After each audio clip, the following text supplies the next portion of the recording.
1969. Les francophones descendent massivement dans la rue pour défendre un Québec français. Le détonateur, le Bill 63.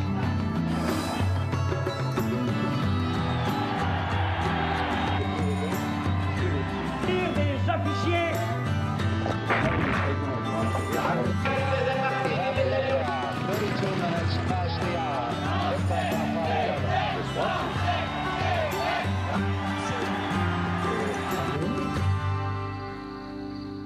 Ici Anne-Marie Dussault, bienvenue à Tout le monde en parlait.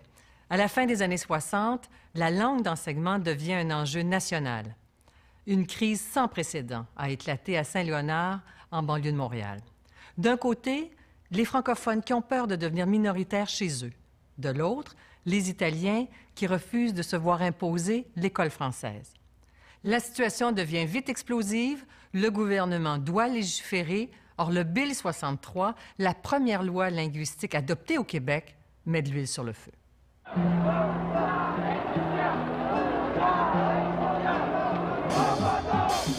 devenant plus solidaire, on ne sera plus minoritaire. Le peuple qui sera Québécois, nous sommes Québécois. Le Québec sera fait, c'est bien sûr le 1969. C'est l'année de toutes les manifestations au Québec. Toutes les causes sont prétexte à descendre dans la rue. Mais la cause qui mobilise le plus, c'est la langue.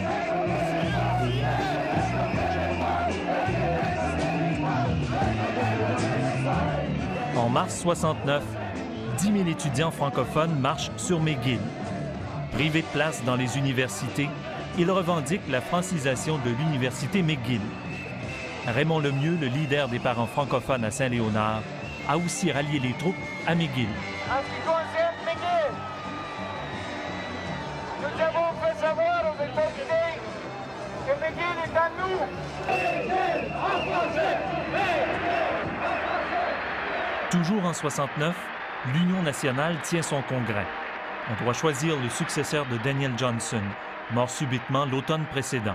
Monsieur Jean-Jacques Bertrand, député de Missisquoi, 1327 voix.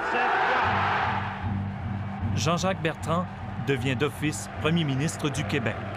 La crise linguistique qui l'attend va le forcer à imposer sa vision. C'est une nouvelle étape qui va commencer dans l'Union nationale. À l'époque, son fils assiste au congrès. Jean-François Bertrand, futur ministre de la Culture du Parti québécois, a alors 23 ans. Il étudie à l'Université Laval et cohabite avec son père, le premier ministre. C'est un homme qui avait à cœur de prendre des décisions. Il n'aimait pas ce qui traînait. Saint-Léonard est une pomme pourrie, hein? Ça traîne. Il dit, il faut que je l'arrête. Il y a déjà 15 mois que la situation dure à Saint-Léonard et que le gouvernement non seulement ne fait rien pour la cause du français au Québec, mais fait une foule de choses contre le français au Québec. Depuis un an, la majorité francophone de Saint-Léonard, en banlieue de Montréal, veut imposer le français pour tous à l'école. Mais les Italiens et les anglophones du quartier s'y opposent farouchement. I don't like to be told what to do by anyone. I've got my rights. I'm a Canadian. No one's going to push me out of here.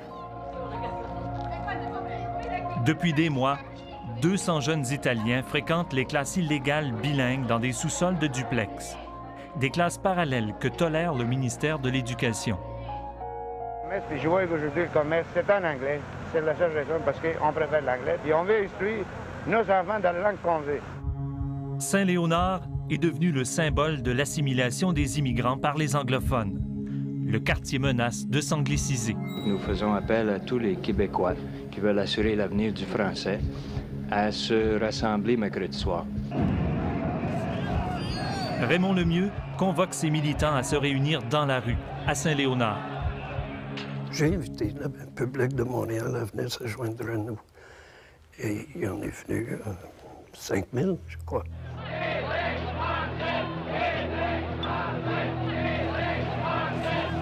La marche sur la rue Jean Talon menace de dégénérer.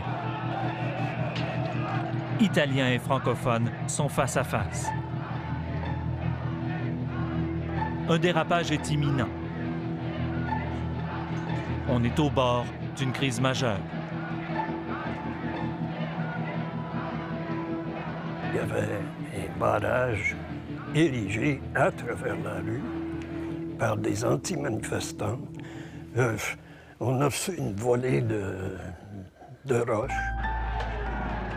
La police provinciale qui se tenait là regardait la scène et ne bougeait pas. La ville de Saint-Léonard proclame la loi de l'émeute.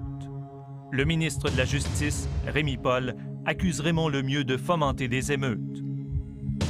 Le lendemain matin, au palais de justice, Raymond Lemieux est accusé de sédition. Moi, je comprends qu'il y avait des ordres d'en haut d'essayer de mettre Raymond Lemieux en difficulté sur le plan judiciaire.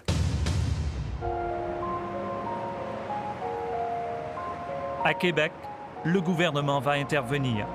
Jean-Jacques Bertrand annonce une loi qui doit stopper la crise de Saint-Léonard et espère-t-il rétablir la paix linguistique au Québec. La stratégie qu'il défend, ce n'est pas d'imposer une langue à l'école, mais plutôt d'emmener les parents à choisir le français volontairement. They will accept, not by coercion, not by imposition, but through persuasion.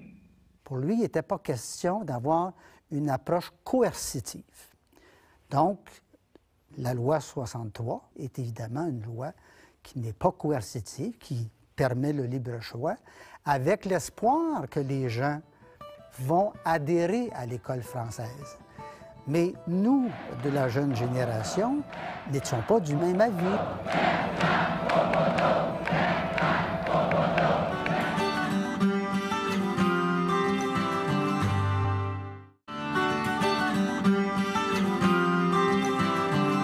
Moi, Bill 63, je dis premièrement que le français doit être respecté.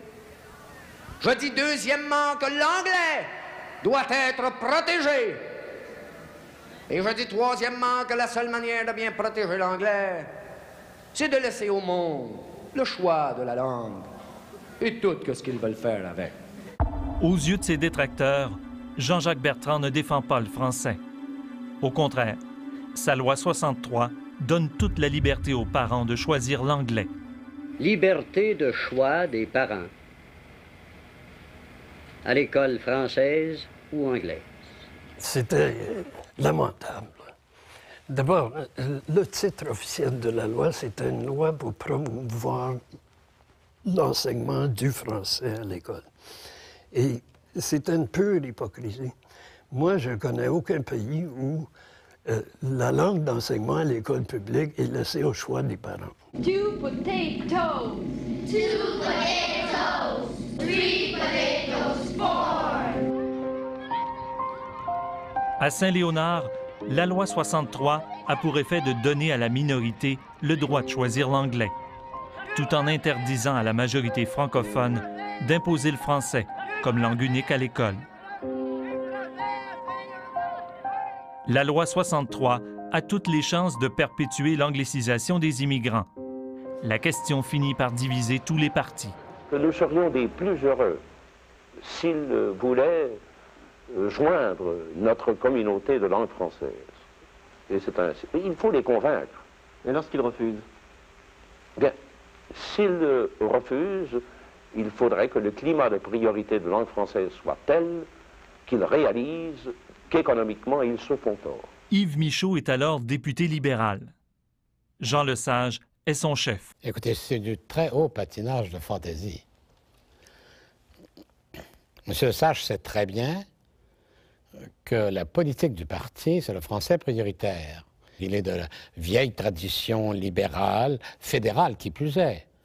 Alors, d'accommodement très, très, très raisonnable. par rapport à la minorité anglo-saxonne qui assimile les immigrants. Au sein même du gouvernement unioniste, des députés plus nationalistes confrontent leur chef Jean-Jacques Bertrand directement sur la place publique. Ce que je lui dis, c'est qu'il trahit notre vote. Il trahit les gens qui nous ont mis au pouvoir. Et il me répond, il faut que vous soyez réaliste, là. Il faut que vous sachiez que c'est les Anglais qui ont gagné la bataille des Pénates d'Abraham. Alors, il y en était là, M. Bertrand.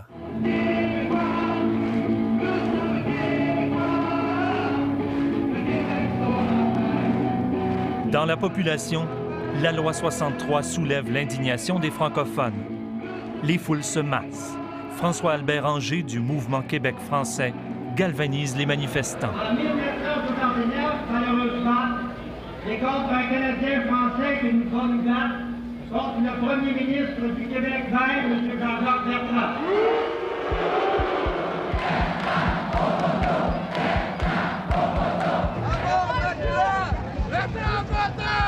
Durant la semaine qui précède le dépôt de la loi 63, des manifestations monstres se succèdent. À Montréal, puis à Québec. La plus grande de toutes doit se tenir devant l'Assemblée nationale. Les manifestants planifient minutieusement leur opération. Alors, pour vous montrer jusqu'à quel point on a pensé tous les détails, si vous voulez, nous pourrions peut-être envisager de quelle façon les manifestants vont être reçus sur la colline parlementaire.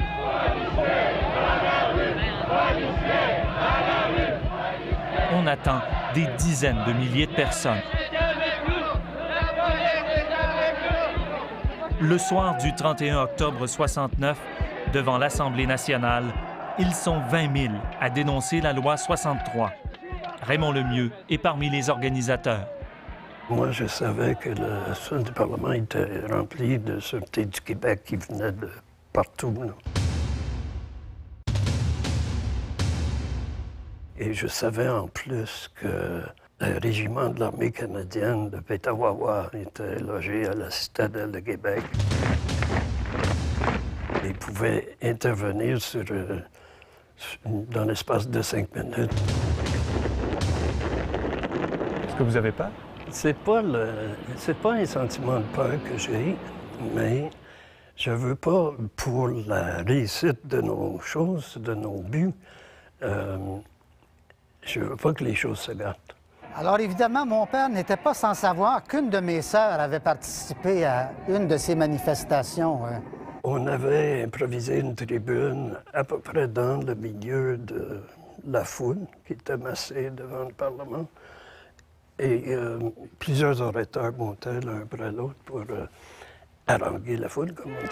Nous avons parmi nous ce soir une Québécoise assez exceptionnelle, Madame Pauline Julien.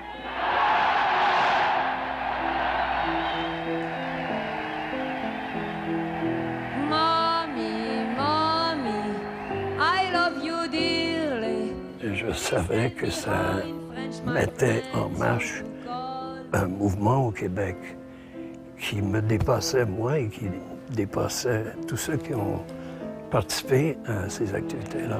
Mommy, mommy, how come we lose the game? Oh, mommy, mommy, are you the one to blame? Oh, mommy, tell me why. It's too late, much too late.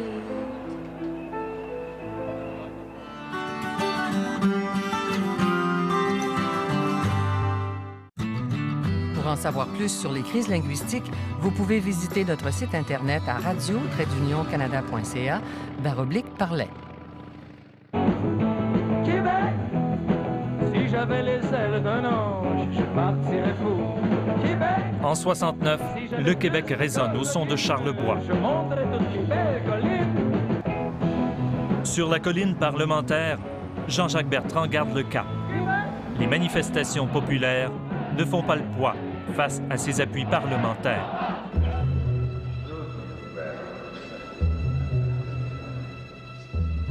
même l'opposition libérale de Jean Lesage est en faveur de la loi 63. Le Parti libéral du Québec s'en tient au principe auquel il a toujours adhéré, celui de la liberté et de l'opportunité du choix.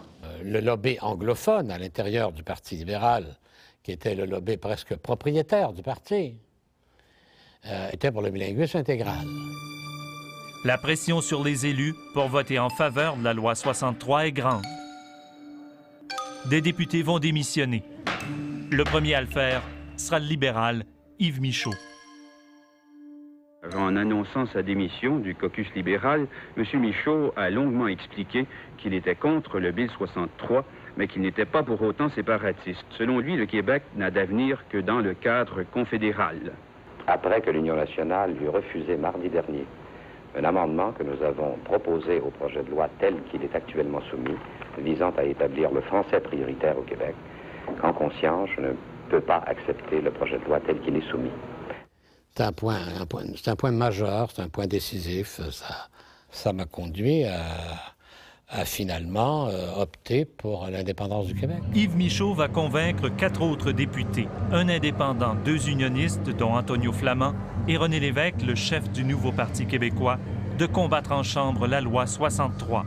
Bien que dans l'esprit de René Lévesque, imposer le français aux immigrants n'est pas synonyme d'abolir les droits des anglophones au Québec. C'est simplement qu'un pays français doit avoir un État français, un Parlement français, enfin au niveau des institutions, que ce soit français, unilingue à ce point de vue-là. Mais on maintient aussi ce que je viens de dire, qu'il n'y a pas de raison qu'on enlève, qu'on arrache de force à notre présente minorité les droits qu'elle a acquis. M. Lévesque n'était pas un farouche et ardent militant pour la défense de la langue française, né à New Carlisle, et puis parfaitement bilingue lui-même. Mais quand il dit qu'à l'avenir, le Québec sera une langue française, c'est ce qu'il dit en fait. Alors il devient assez conscient que le référent essentiel, ce qui nous est à nous, les Québécois, c'est le fait que nous parlons la langue de Molière. Pendant 3 semaines, les 5 députés récalcitrants paralysent les travaux en Chambre. Jean-Jacques Bertrand voit reporter de jour en jour l'adoption de son projet de loi. Je dois dire à la mémoire, et surtout pour la mémoire de Jean-Jacques Bertrand, qu'il était très démocrate. Jean-Guy Cardinal, le ministre de l'Éducation du Québec, a le fardeau de défendre la loi 63. Une loi qu'il choisit d'appuyer, même s'il la réprouve. Et nous, on lui disait, si vous ne nous laissez pas parler, le chaos sera dans la rue. La révolte sera dans la rue. Il y aura peut-être des choses sanglantes qui vont se passer. Il y aura peut-être des accidents, il y aura peut-être des morts. Pour étirer les débats, les députés contestataires doivent jouer de la moindre procédure. Pour y arriver, ils reçoivent en sourdine les conseils de celui qui votera pour la loi 63, le chef de l'opposition. Oui, il est arrivé quelquefois. M. Lesage était dans mon bureau tard le soir, préparant les interventions du lendemain, et M. Lesage me donnait quelques conseils sur la procédure parlementaire, me priant bien sûr de ne pas dire à personne, à mes ex-collègues. Le 20 novembre 69, l'Assemblée nationale adopte la loi 63, avec l'assentiment d'une majorité de députés. Je les accuserais pas d'avoir laissé passer leur intérêt personnel, on pourrait dire de leur carrière. Je pense que c'était au-delà de ça. C'était au-delà du carriérisme. C'était l'incapacité de désobéir. La crise de Saint-Léonard est dénouée. Les parents italiens sont désormais libres de choisir la langue d'enseignement pour leurs enfants. Mais pour la majorité francophone, c'est une défaite. C'est un échec dans les médias, oui. Dans mon cas personnel, j'avais joué mon rôle, il était temps de me retirer, d'autant plus que j'avais déjà des problèmes financiers, puisque j'avais laissé ma profession pendant 2 ans presque.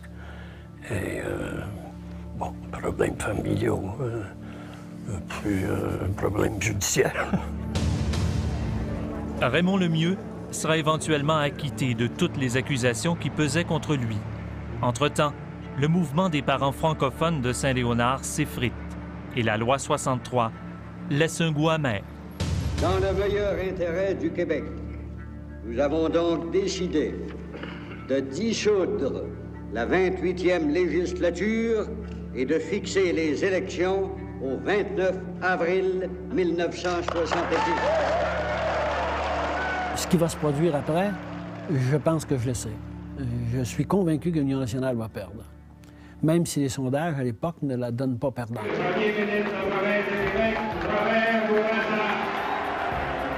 Le 29 avril 70, les libéraux de Robert Bourassa sont portés au pouvoir. Jean-Jacques Bertrand perd les 2/3 de ses députés. La loi 63 venait de signer l'arrêt de mort de l'Union nationale. Robert Bourassa, victorieux, ne perdait rien pour attendre. Une nouvelle guerre linguistique l'attendait. En 1974, Robert Bourassa déclenche à son tour une grave crise linguistique. Sa loi 22 a beau proclamer le français langue officielle du Québec, elle mécontente tout le monde. Prochain épisode, la loi 22.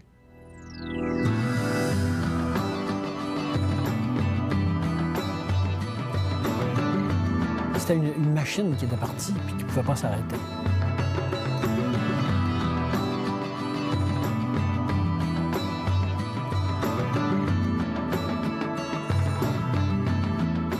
Mais ce qui prédominait chez moi, c'était d'avoir pris cette question-là, qui est au cœur de ce que nous sommes, Québécois, et de lui avoir fait un bon bout de chemin.